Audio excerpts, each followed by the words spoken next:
22nd, 1994, as part of Remembering the Artist of Old Lyme. The program is presented by the Florence Griswold Museum at the Lyme Art Association. In this program, Freeman Foote, son of the Old Lyme artist Howe Foote, and Greg Smith, son of Gregory Smith, will share their first-hand reminiscences about the artist of Old Lyme and life at Miss Florence's famed boarding house.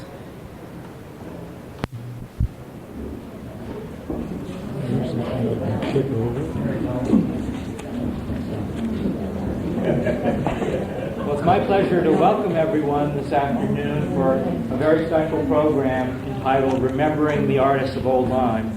I'm Jeff Anderson, the director of the Florence Griswold Museum, and this is indeed a very appropriate setting for us to gather together for this conversation with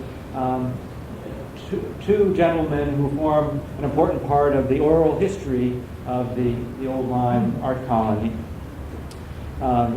At my immediate left, is Professor Freeman Foote of Williamstown, Massachusetts, the son of the artist Howe Foote, and the far left, Gregory Smith, the son of the artist Gregory Smith. Both of these gentlemen grew up in Old Lyme and share many similarities. Their own lives have been as fascinating as their parents. Mr. Foote was a professor at Williams College, professor of geology, where he has a emeritus professorship there. And Gregory Smith had a distinguished career in book publishing with Macmillan, and particularly in the educational book publishing. And since he's retired, he has devoted his time to writing, and he's also been very involved with the museum as a trustee. Both of them have been very involved in the museum over the last 20 years or so, or perhaps even longer. Their fathers were, of course, early members associated with the colony, and they were among the many artists that came here from all parts of the country to become a part of this, what was really an extraordinary story of artists gathering here inspired by the general landscape of this area. While artists came from all different regions, there's some continuities or similarities between both of their fathers, where they were both born in Grand Rapids, Michigan, in the Midwest, came here at quite early on and were among the earliest families to settle here in Old Lyme, and in fact settled right next to one another on Still Lane, just up the road here. Both of these artists were leading members of the colony. Howe Foote was involved here first, where he taught as part of the Lyme Summer School of Art. His paintings were well regarded among his artist peers, and in fact received medals at the St. Louis Exposition in 1904, where the artist received a bronze medal, and then in 1915 at the Panama Pacific Exposition, a silver medal. Gregory Smith's career was particularly distinguished with the Lyme Art Association. I think he's probably the artist who received more awards than almost any other artist associated with the association and the colony, and in fact received the W.S. Eaton Prize in 1922, and then the William O. Goodwin Prize in 1931 and 1936. And it's particularly appropriate that we're gathered here because this is the Goodman Gallery, so we're also very grateful to the members of the Lyme Art Association for sharing this and for working with us on sponsoring this program. I would like to welcome both of you. The format they're both going to talk. Greg, you're going to start? I'd like to. Yes, you're going to start, and then Mr. Foote will start, and then we'll hold questions until after their remarks. And so, welcome everyone, and welcome. Jeff, would you explain that you've allowed us to sit down during this? Well, we really want this to be an informal conversation and discussion, and The Art Association provided this wonderful couch. I didn't have anything to do with that, but we hope you're comfortable, and you're welcome to sit while you're talking. Thank you very much, Jeff.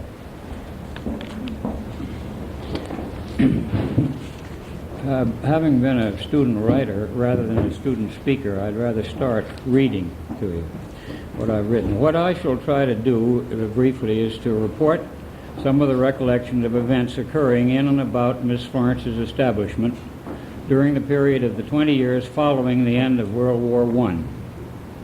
I should defer to the memory of such eminent storytellers as Nelson White, Page Healy, Arthur Hemming, and my father, Gregory Smith. As is well known, Miss Florence's boarding house was the core around which the art colony grew. During the year of 1920, the building we are now in was erected on land Miss Florence gave to her artist friends who had formed the Lyme Art Association. Possibly, I had a premonition that I would be asked to join Freeman Foote in this very building in the spring of 1994 to divulge some of the secrets I was about to hear when, at the age of 10, I was offered and promptly accepted a job by the Association Hanging Committee. I was placed in full charge of the screw-eye department, responsible for preparing the paintings for hanging in each of several annual shows. I held this job for several years, and working long hours with the artist members of the committee, I heard and salted down many bits of conversation, statements which were kind or hateful, generous or selfish, admiring or critical, etc. I also either witnessed or learned of many pranks the painters played, either on each other or on the doting public, to whom they did not always show aggregate respect. I think that perhaps the most prominent example of this fact was exhibited by Childe Hassam one day during luncheon at Miss Florence's table. Hassam had too often submitted to a question which was unwelcome to him, as it was to most professionals. What is your favorite color? Being asked this by a lady tourist who was at the table, Hassam replied without looking up from his soup, "Nipple pink."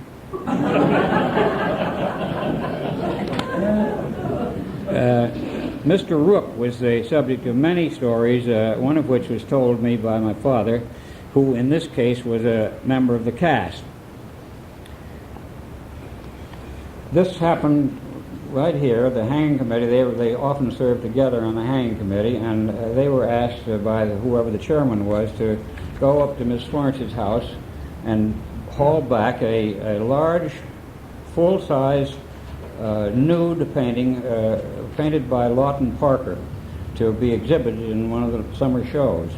So they traipsed up to Miss Florence's and they got the painting, and at that time this road that went by here came around the old brick store corner, which was just down the street, and it was US number 1, and it was the main road between New York and Boston.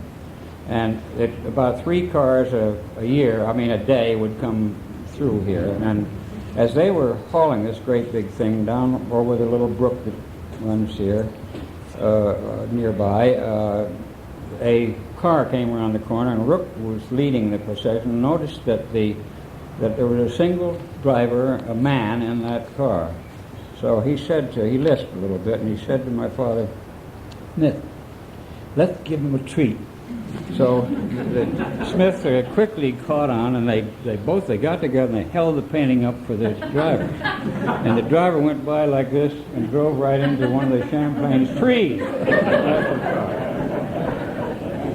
So then another Rook story. He seemed to have caught the brunt of this. He was an older man, and my father admired him very much, and Rook kept saying, "Someday I want to see you work, Smith." And so one day my father was working in his studio up in the Sill Lane next to the Foote house, and he he heard a sound, and there was Rook's form standing in the doorway. And Rook, my father's kind of pleased, and he said, "Well, hello, Mr. Rook, come on in." And Rook walked in a little bit and then turned around and just stood there with his back to my father. So my father thought, well, he doesn't like this painting I've got up on this easel, so he changed it. Well, Rook looked and then kept his back to him. So finally my father, who had a temper at times, got a little upset about it, and he said, "Well, Mr. Rook, did you want to see my pictures or not?" Rook said, "Yes, I did, Smith. But your studio is so goddamn dirty, I wouldn't be able to see it."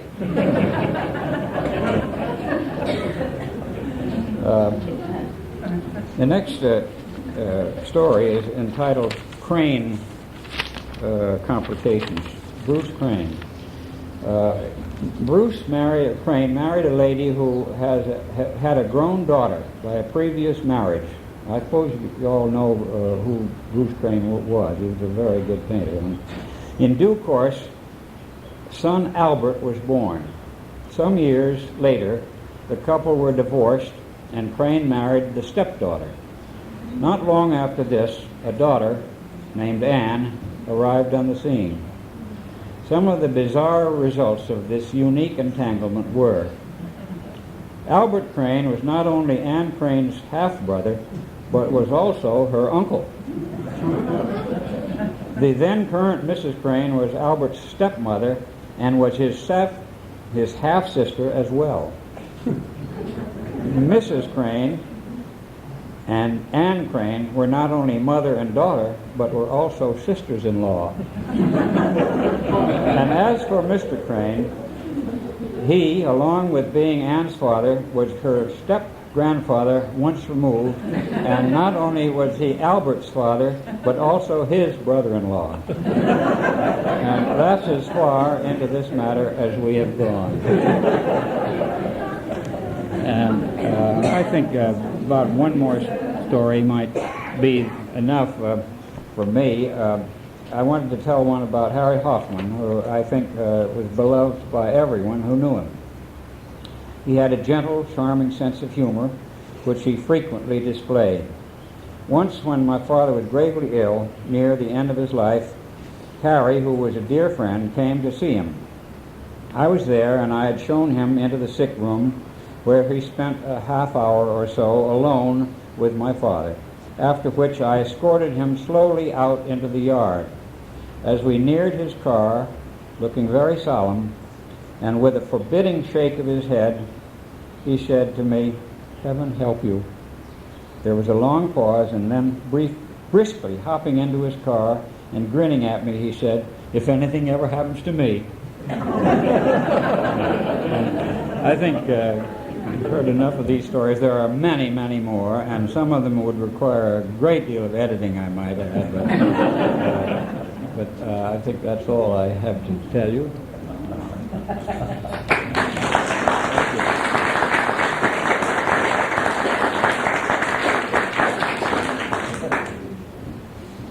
You probably would not believe that Greg has edited some of those. Now, Greg and I made an agreement yesterday afternoon, and that is that he'd tell the funny stories and I'd bore you, so that you've heard all the stories that are any good for this particular talk, I'm afraid. But what I did think I'd try to do was to try to give you some idea of the kind of people that the Old Lyme artists were, how they lived, a little bit about how they painted, and perhaps a little at the very end what Old Lyme was like.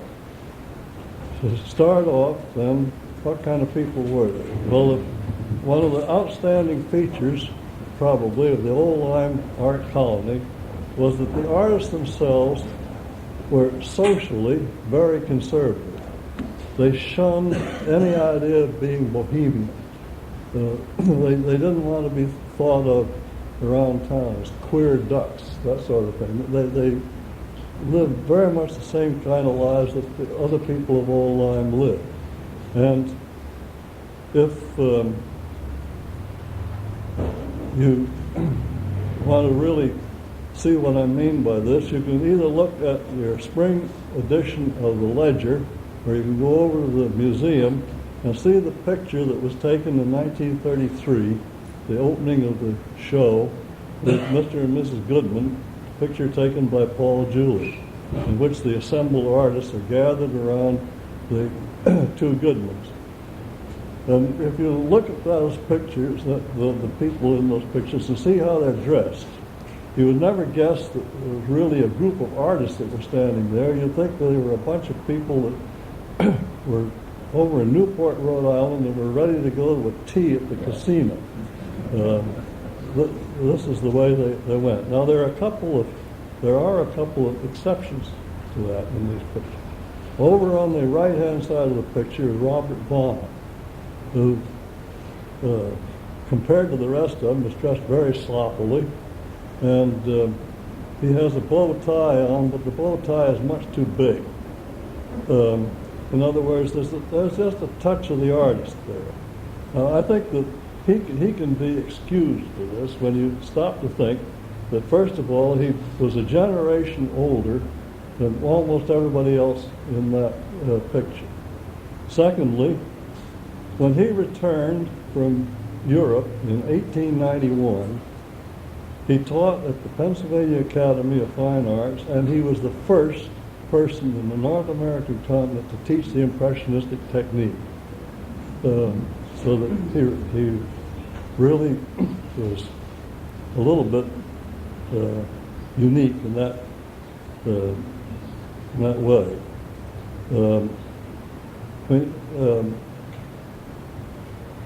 I don't know whether the dates mean anything to you or not, but think of this date, the date 1891, when the artists came here to Old Lyme in 1901, they were all still painting tonalist pictures. They were followers of Ranger. And it wasn't, I think, until 93 that Hassam came here and showed them the light. And they switched from tonalist painting to Impressionist painting. So you see how far Vonnoh was ahead of them.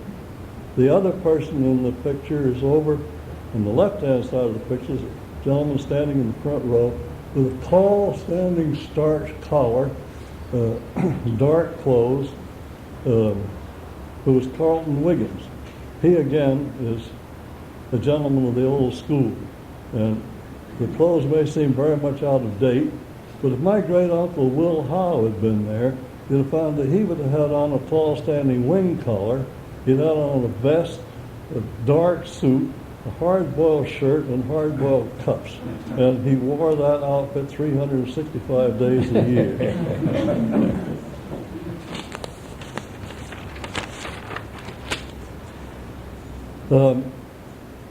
I thought I'd just briefly touch on the education that these artists had. The outstanding feature about their education is that practically none of them went to college. The artists in those days did not go through the normal college career. Clark Voorhees, Harry Hoffman, both graduated from Yale, and Lucian Abrams graduated from Princeton. And as far as I have been able to find out, and I don't claim to be real authority on this, those are the only three men that actually graduated from college. There were a few others that attended for a year or so or something like that. But almost all the rest of them went from high school and started their artistic training right then and there. This would then therefore be around the age of 18 or 19.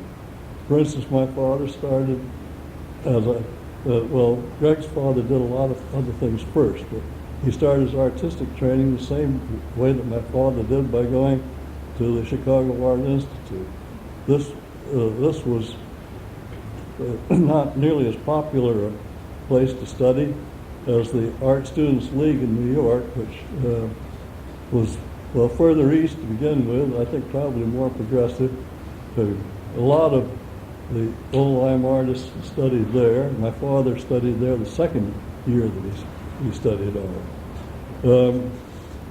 National Academy of Design, a few, the Boston School, there are a lot of them. But in general, the idea seemed to be that you weren't educated in art at all until you had gone to Europe. And there was a flood of artists that over the years went to Europe to either start or finish their education. And there was one place that they went to above all others.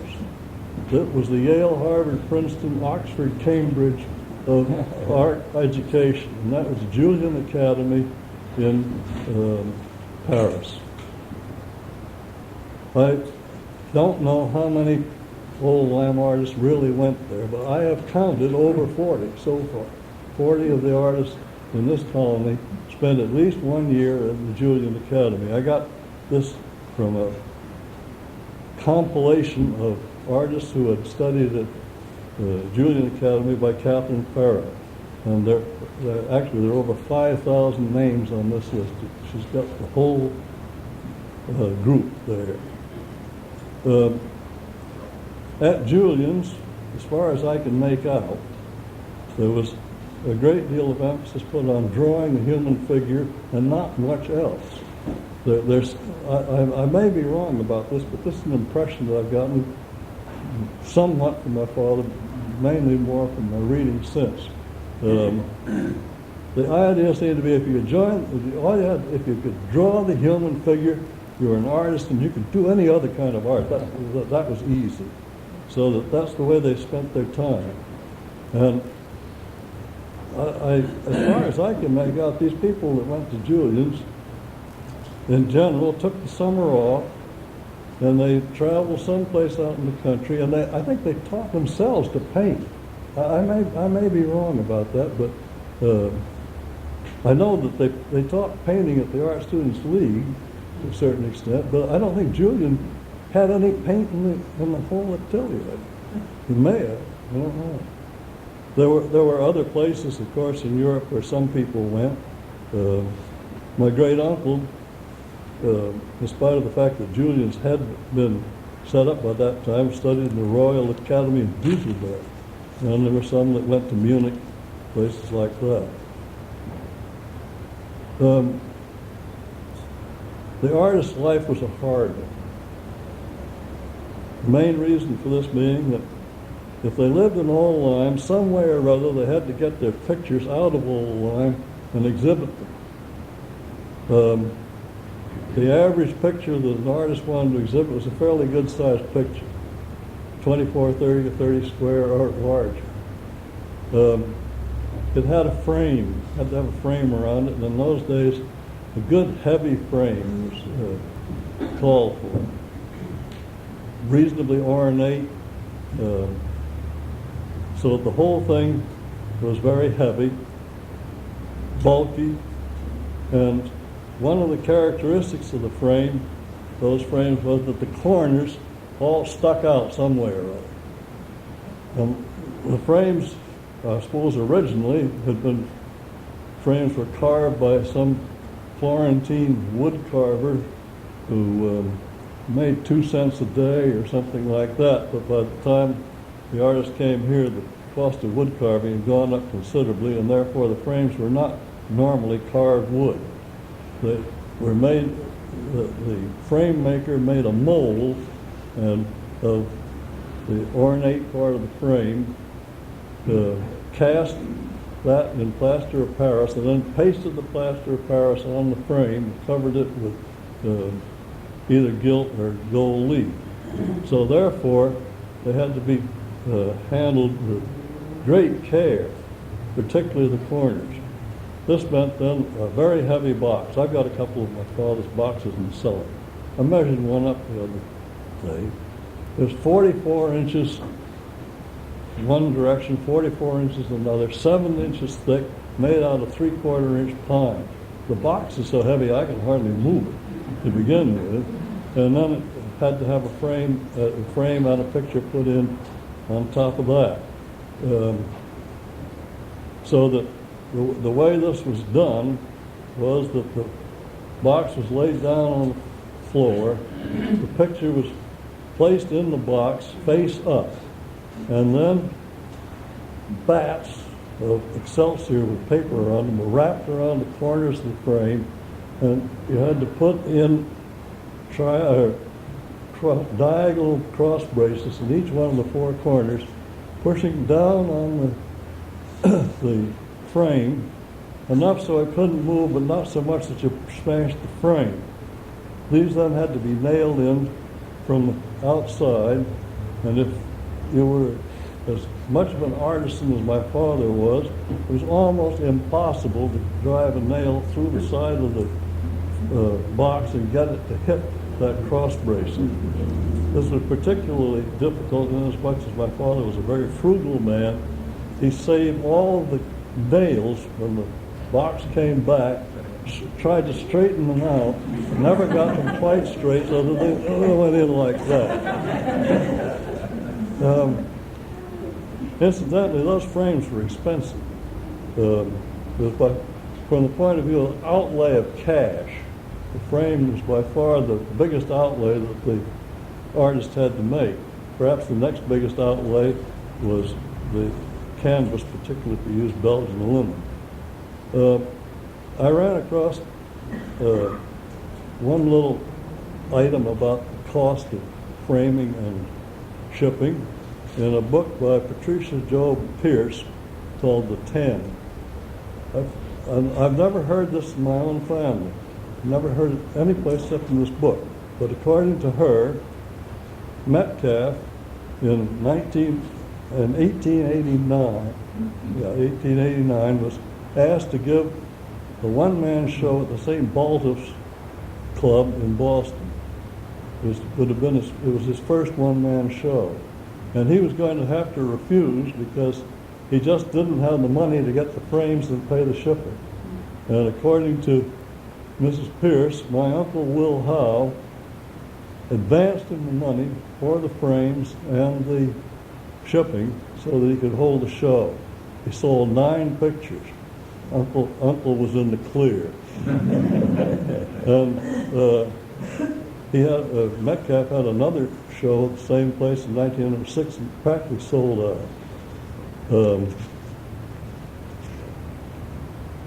If they ever did get the stuff crated, then you got John R. Sterling, who ran a livery stable directly opposite, I think is it Whately's Gallery? No, Whitley. His livery stable was directly opposite Whitley's Gallery. They got him to come and pick up the stuff and take it down to the station. And this is where the real rough treatment started, because there was no Fine Arts Express that treated pictures as if they belonged in a maternity ward. There were a bunch of muscle-bound characters that chucked them around station platforms and this sort of thing. So that was the way that that went. Normally they were shipped by express. My uncle made the mistake of shipping the stuff he was going to use for painting all summer from Bronxville up here by freight one time. He didn't get here until the 1st of August, so Uncle spent over half the summer twiddling his thumbs trying to find out where the shipment was. Another source of aggravation was the fact that when they shipped something back here, it was very likely to go astray. It just didn't show up here. Now, there was some reason for this, because it was a little difficult to figure out just what was what around here in those days. The post office in Lyme was Hamburg, and it was so stamped on the cancellation mark. Excuse me, sir, you have a hornet kind of walking around your shoulder here, Well, right? And it's close to your I'll try this.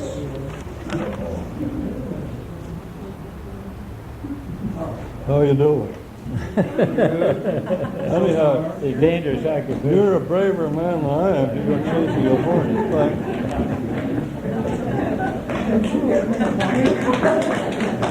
The post office in Old Lyme was Lyme. The railroad station was Lyme and Black Hall. Witness the fact that the art association that was formed in Old Lyme was the Lyme Art Association, and even the Old Lyme Historical Society is the Lyme Historical Society, so that you had a little difficulty there. And they didn't get over this right away. Up until a year ago, some of you may have noticed this, that the map was published each Sunday in the Connecticut Classified Real Estate section of the Times showed Lyme in the correct place, no Old Lyme at all, and where Old Lyme should be was Black Hall.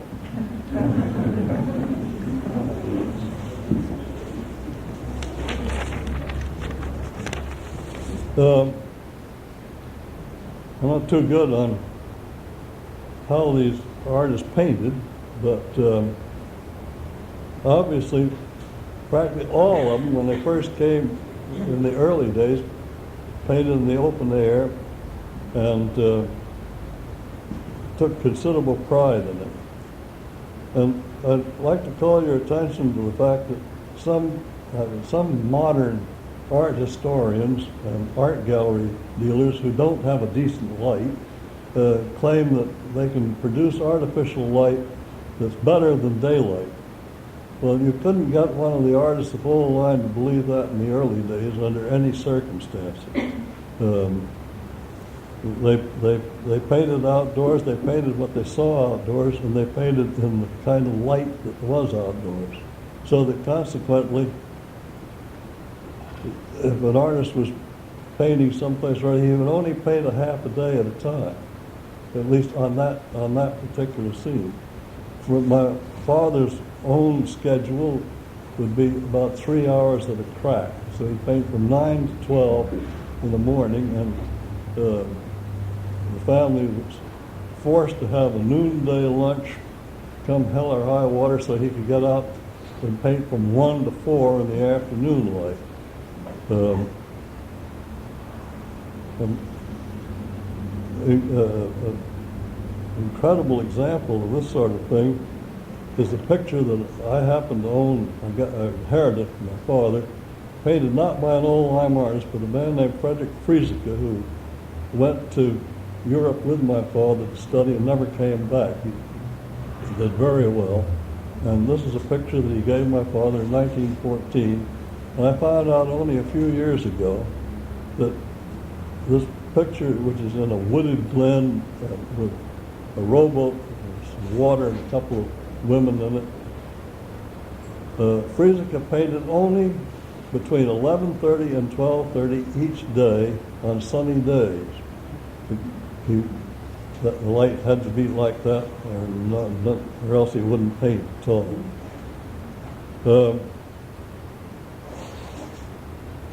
In general, the artists used the best colors that they could. They were very careful about this, and the best canvas, because they wanted their stuff to be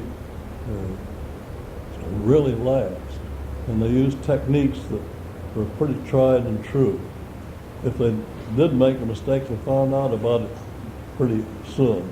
I have one picture at home my father painted. It's a Bermuda picture, one of those white Bermuda houses that got wings all over it in different planes, and he was experimenting with this, and these white walls he laid on with a palette knife white lead, and it turned out fine. The only trouble is it looks as if a San Andreas rift would run through it in one area with a Hayward's fault running off in another direction, and that's the only time he ever tried that technique. It just didn't last.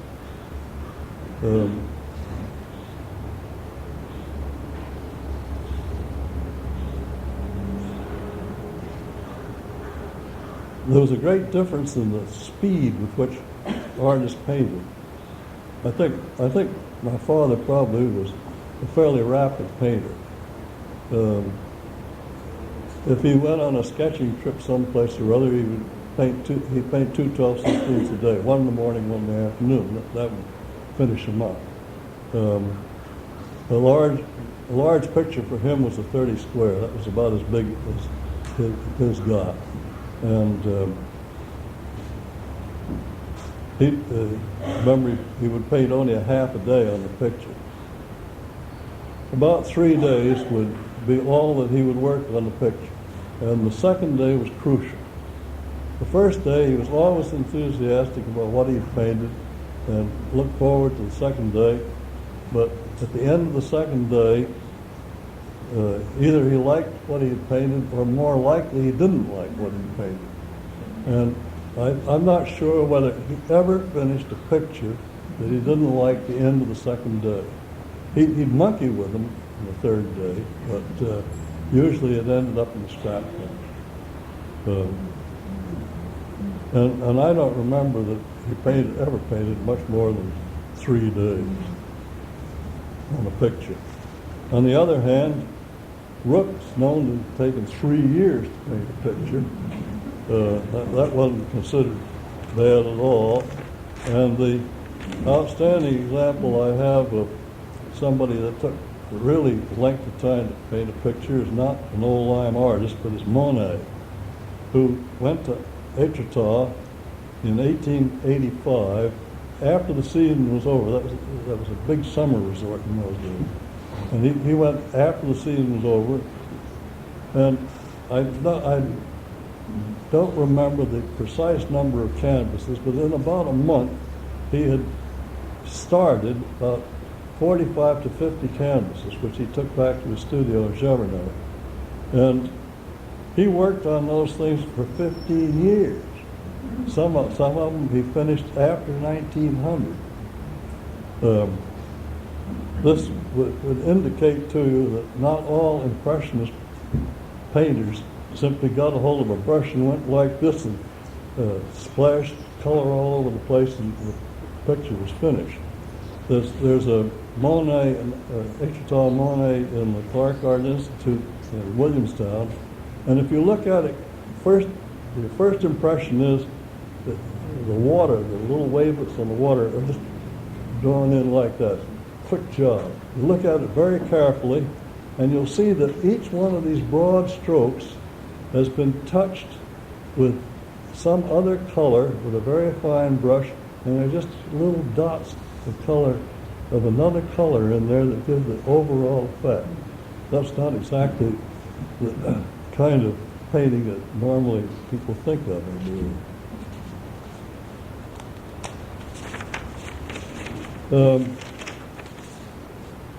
One of the things an artist had to have, in spite of the fact he worked outdoors a good deal, was a studio. And there are probably more studios kicking around this town than any town I can think of.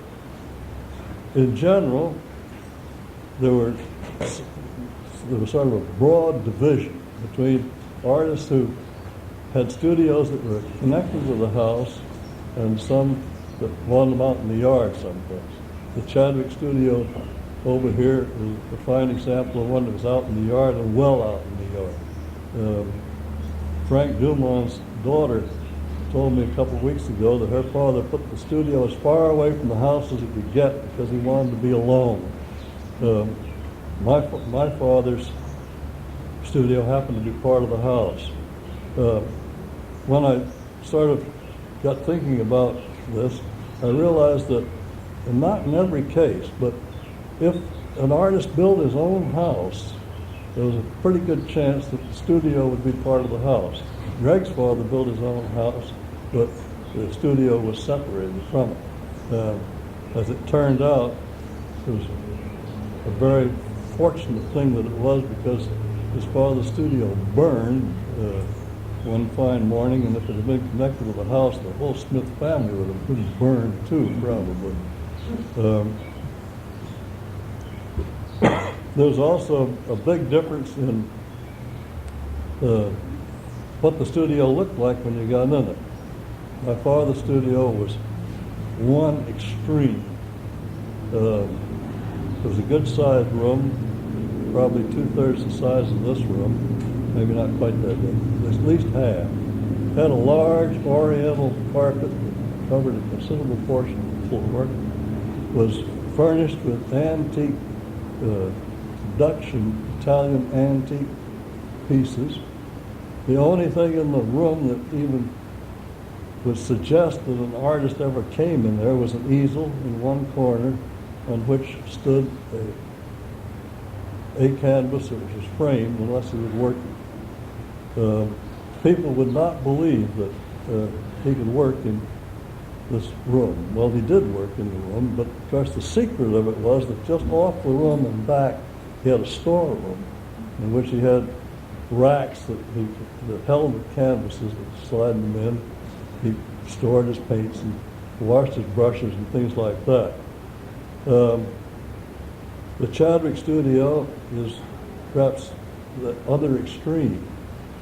Very rude, rough, a couple of sheds thrown together. And you can be sure that this was what Will Chadwick wanted, because this wasn't a case of his having to economize.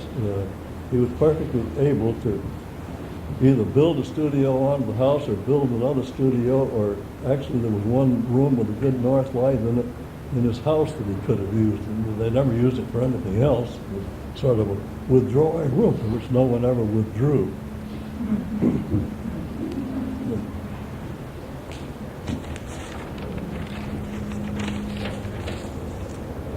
Artists traveled a great deal.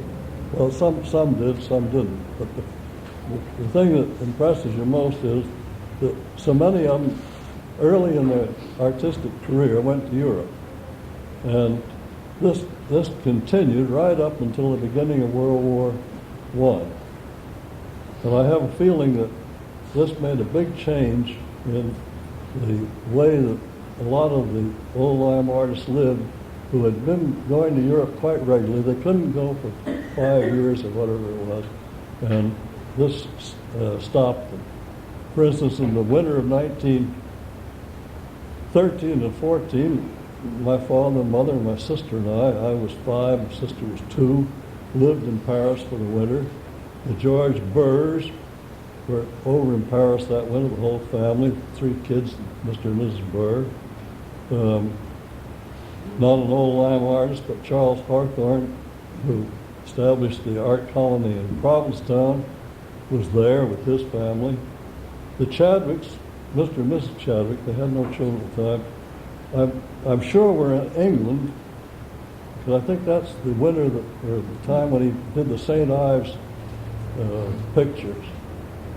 My father and mother actually considered spending summer in France, and for some reason or other they decided not to. Well, it's just as well that they did decide not to, because they had an eye on a little chateau out in the country on a river that they thought would be a nice place to spend the summer. The river was the Marne. I'm just as glad we didn't spend the summer there. The Chadwicks got caught in, they were going to stay on. They got caught in England and had to come back steerage. They were glad to get back.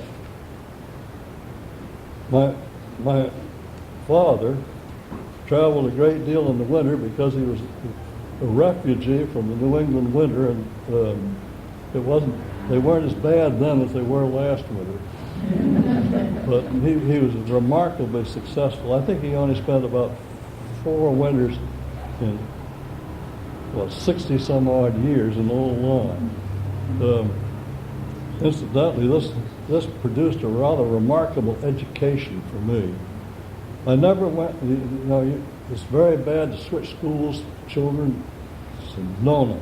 I never went to the same school 2 years running until the second year of high school. In some way or other, I lived through it. But one of the main things that the artists who used to go travel off, main reason for it was that they wanted, I think, a change of scene. My father himself, I can remember him saying, I want something new to paint. He just couldn't sit around here and paint the same thing all the time. And Greg said he was surprised, he's always surprised how many styles my father had. Well, I never thought about it particularly as one style or another. But I got to thinking about it, and I realized when Greg would talk about this style and this style and this style, the style was developed depending on where he was painting. His style of painting in Jamaica was different from the style of painting in Bermuda. The tropical foliage in Jamaica fascinated him, and he painted it one way, while the foliage in Bermuda was different, and he painted that differently. So that had something to do with the variation. All of the artists, particularly in the teens and the 20s, used to go up on what they call sketching trips. Take a group of panels, and they go up to, Gloucester was a famous place to go. And I suppose 3/4 of the artists in Old Lyme went to Gloucester at one time or another. Maybe go just for a week, and in that case probably only take sketches and run off a couple sketches a day. Actually, my family spent the October of 1914 in Gloucester, Father painting every day, and out of that came a picture that I have that I consider the finest picture that he ever painted. Monhegan Island was another favorite place to go. I've read that my father went to Monhegan, but I never heard him say so. And I don't think he ever went there. Charles Ebert, Rook, and Chadwick went to Monhegan fairly regularly. And then, of course, Hassam made the Isles of Shoals famous, not only with the pictures that he painted of the rocky shores, but also the pictures of the gardens there. There are all kinds of places that people went. Will Robinson and Henry Bill Selden used to go up into southern Vermont, just north of Williamstown, and would paint the Berkshires there.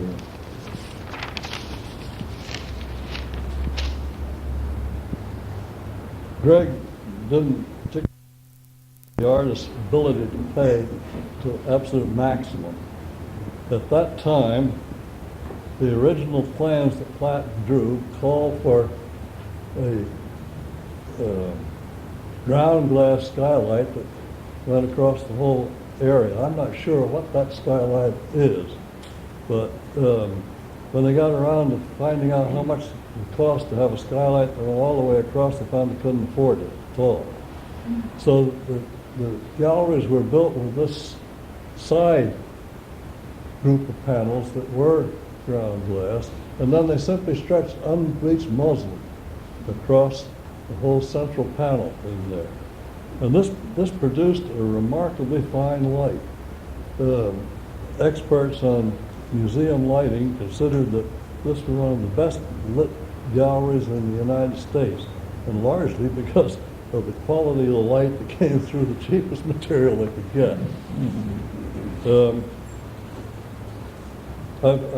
Occasionally I've seen reference to the fancy dress balls that they used to have here.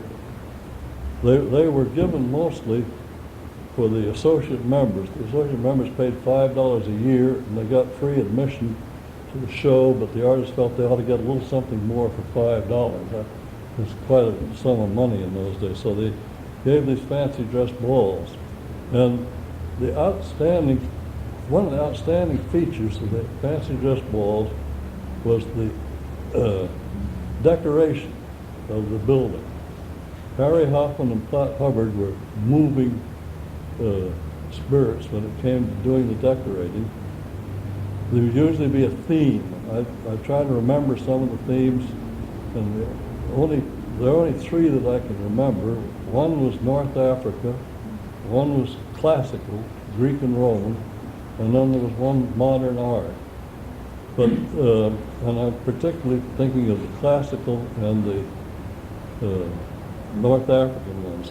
They got large rolls of colored paper, pastel shades, with the white, pink, blue, light green, and they cut out whole buildings, trees, bodies of water, things of this sort, and they simply pinned these onto the cloth on the walls, and they produced very handsome effects.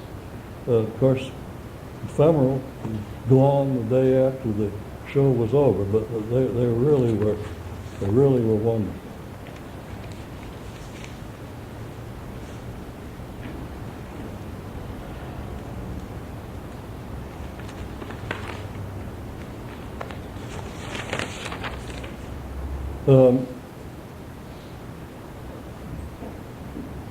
Just a couple of things that have to do with the town that I'd like to speak of in closing. Obviously, Old Lyme has changed since the artist came here, but in some ways it hasn't changed as much as you might think it has. If you think of the street as being a gravel or mud street instead of a blacktop street, you think of the houses as not being quite as well kept up as they are at the present time. The gardens and the bushes not being as thoroughly manicured, and nowhere near as many bushes in the front of the houses.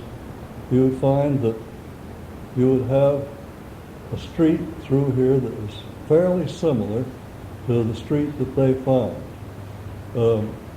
I drove up and down the street here several times trying to figure out exactly what the changes are.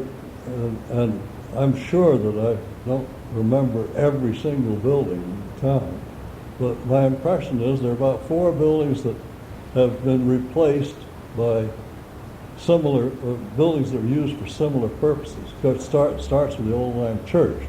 That's been replaced. It's the same building. Then the town hall, several others.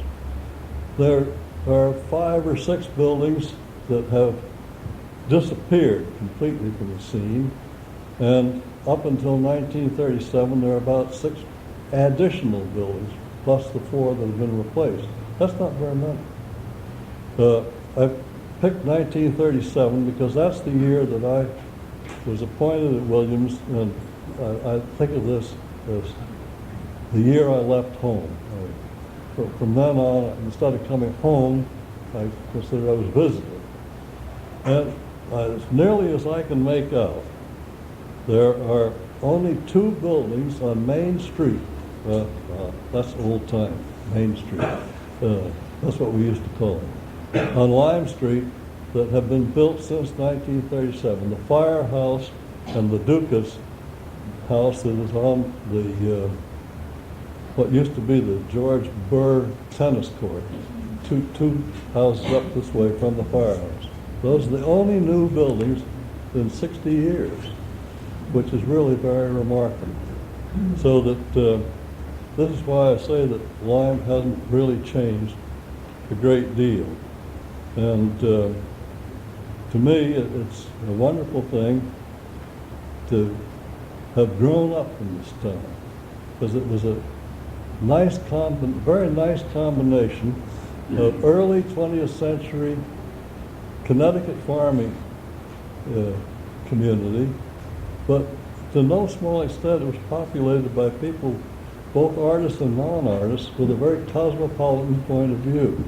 It was a great place for a youngster to grow up, and that's the reason that I'm always so delighted when I get a chance to come back.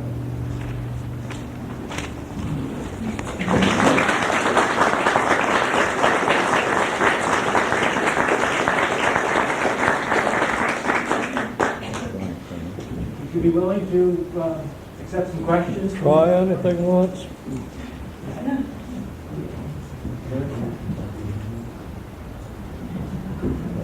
Do you have any idea how the artist financed? How this? How the artist How the financed. artist financed these 3 buildings? Well, yes, I've got a vague idea. They held, as you probably know, they held exhibitions for 10 or 15 years in the library. There was an admissions charge of 25 cents for that, and that money was put aside to ultimately to build an art gallery. Now, this gave them a nest egg, quite a good-sized nest egg, and then I think that they borrowed the rest of it. But and you have to remember that this was a very successful operation. People came from all over New England and eastern New York to see this exhibition. So that the first few years after the art gallery was opened, they coined money. And the whole building was paid for, I think, in 3 or 4 years, something like that. You forgot to mention commissions they'd get on all the sales. Yes, that's right. They got a commission, I think 10% or 5% on sales. And they used to sell pictures in those days, too, which was a help. I think another interesting thing is the Charles Platt aspect, which was a free. I mean, Charles Platt designed this building, and he was an artist before he was an architect, and he was very friendly to people he didn't even know, but he admired the Lyme group, and he gave this absolutely free. He designed it, and it has become a very famous art for design. Did he go back to do this last edition? I beg your Did pardon? he come back to do the last edition? I don't think he did. I don't think so. I don't believe so. I'm not sure. I'm not sure he was still alive then, even. Well, yes, he was alive, I'm pretty sure, but I don't know. Were these one exhibition each summer, or a number? Several. When this art gallery was built, there was one exhibition. It was in August, and then they expanded to a spring and a fall show.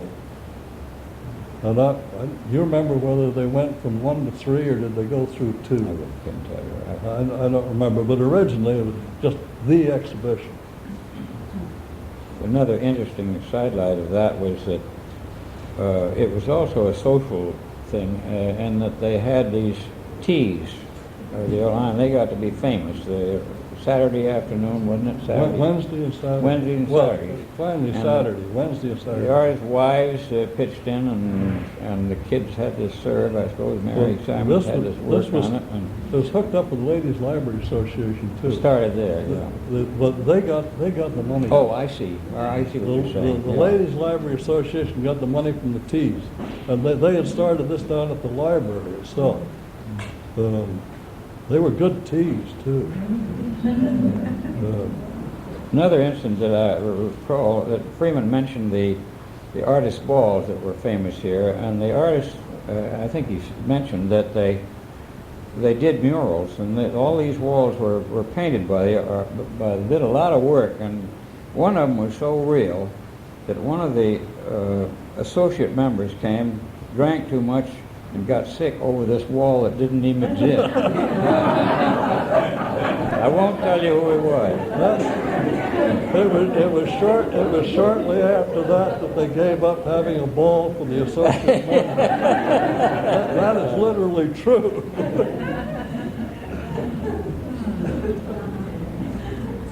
Were there any women artists that were here? Yes, there were. Matilda Brown, who studied incidentally at Julian's.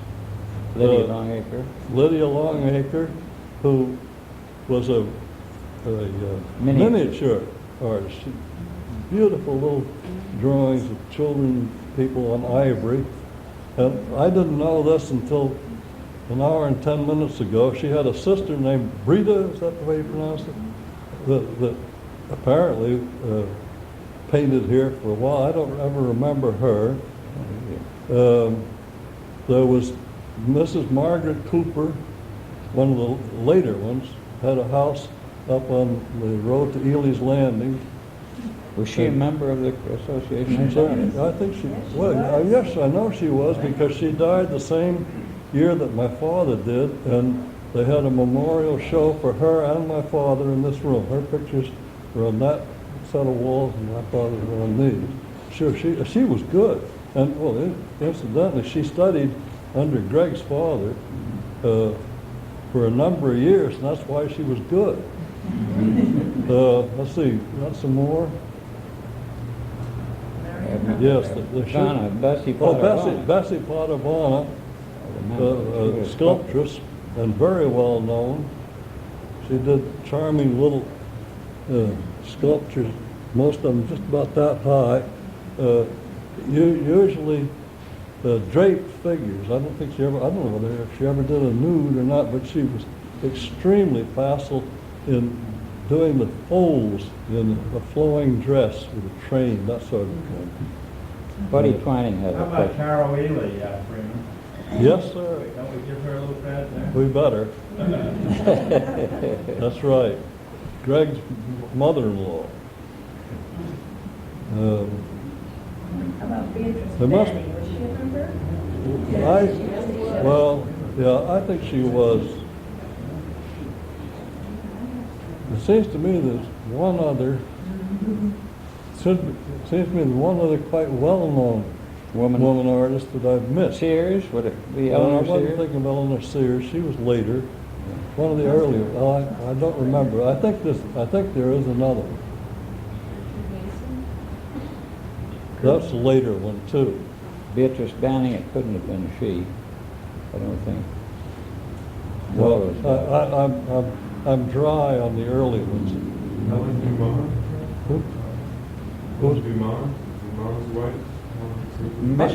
Mrs. Dumont was an She was a artist, painter, yeah. but I don't know that she ever exhibited here. She was a What about painter. Mrs. Ebert? Yeah, there's one.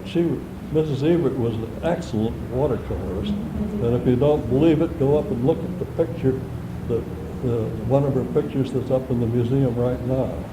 Mary Roberts Ebert signed her pictures. You mentioned Robert Vonnoh being the first in the North American continent, I believe, to teach Impressionism. Do you know when he first came to Lyme? I couldn't hear him.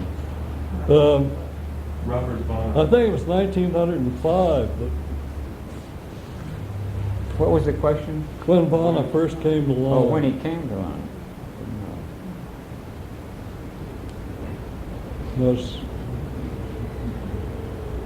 It says 1907, but this is from the museum a while back. It says 1907 to 14 and 1919 on.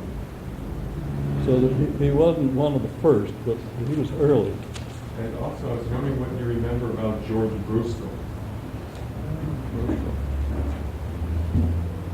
Well, I don't know when he came or anything like that. He was here all the time that Yeah, he was here as far all the back time. as I remember. And then he had his son, Bertram.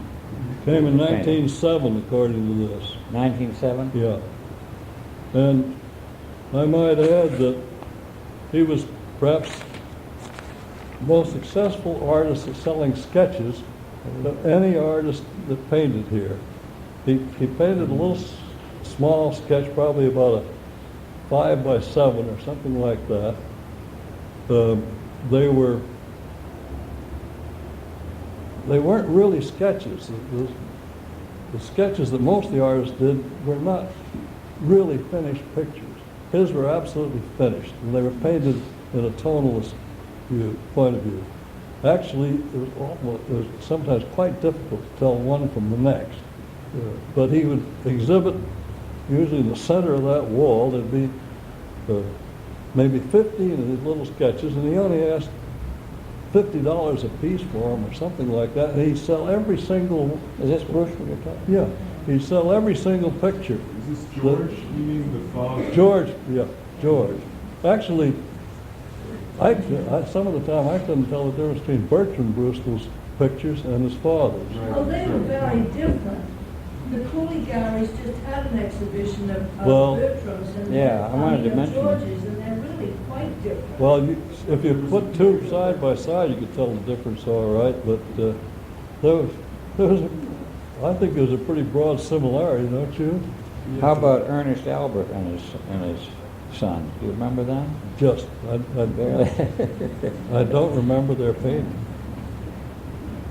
I guess they must have had to place a limit on how much each artist could show in any show. I don't remember that they had a limit, but I think they was sort of done by custom, and I think they didn't put too many in.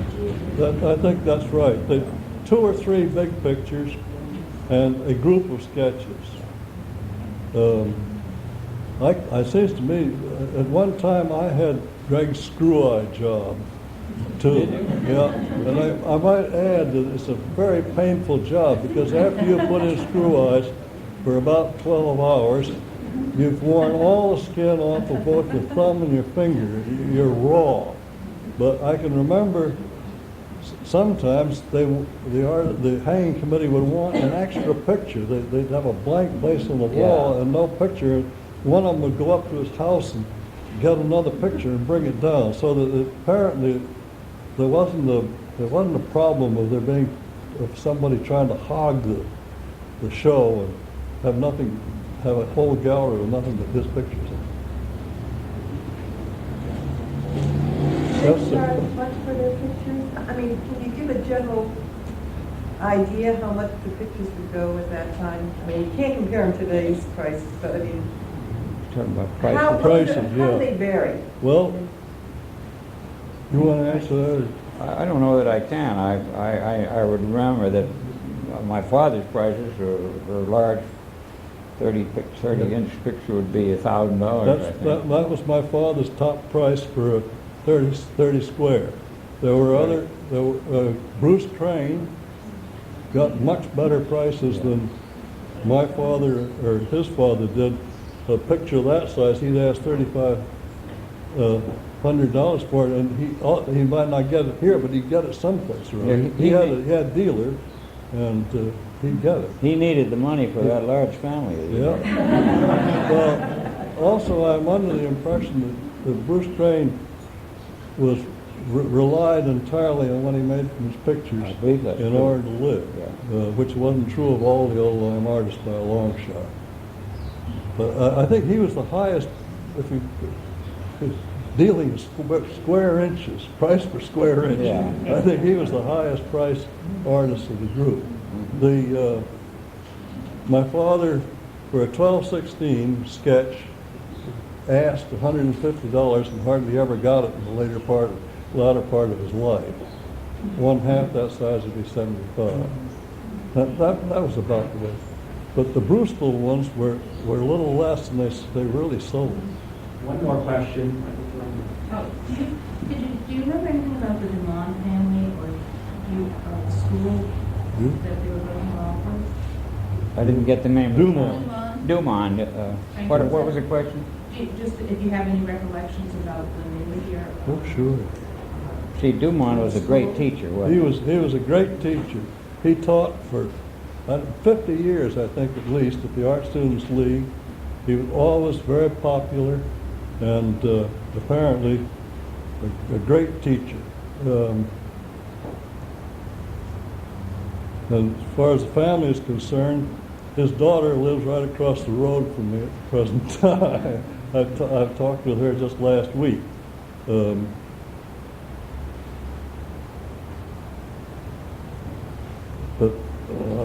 Well, I think that's I thought I could tell you more about the Dumonts than I can. I sort of run out on that.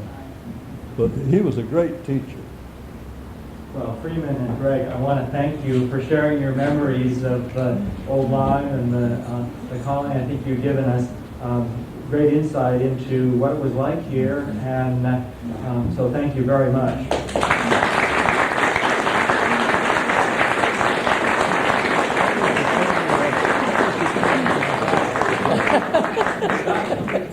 I'd like to invite all of you to stay for a little punch, and also perhaps if we're lucky, we might be able to get either one of these gentlemen to share some stories off the record now that so thank you all for coming.